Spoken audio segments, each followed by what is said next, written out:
بسم الله الرحمن الرحيم اللهم صل على سيدنا ومولانا محمد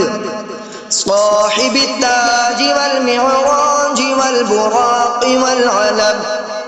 دافع البلاء والوباء والقحط والمرض والألم اسمه مكتوب مرفوع مشفوع منقوش في اللوح والقلم سيد العرب والعجم جسمه مقدس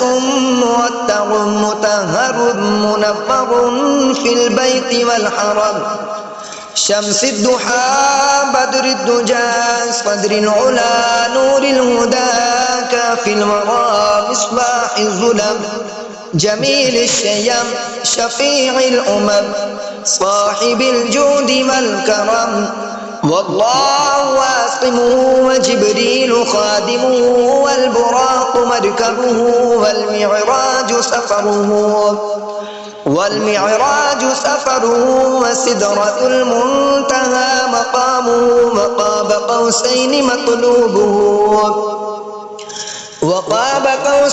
مطلوبه والمطلوب مقصوده والمقصود موجوده سيد المرسلين خاتم النبيين شفيع المذنبين أنيس الغريبين رحمة للعالمين راحة العاشقين مراد المشتاقين شمس العارفين سراج السالكين مصباح المقربين محب الفقراء والغرباء والمساكين سيد الثقلين نبي الحرمين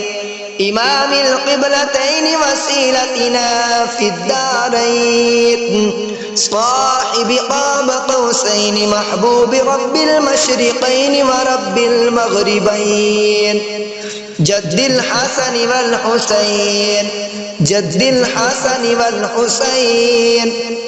الحسن والحسين مولانا ومولى الثقلين أبي القاسم محمد بن عبد الله نور من نور الله يا أيها المشتاقون بنور جماله بلغ العلا بكماله كشف الدجى بجماله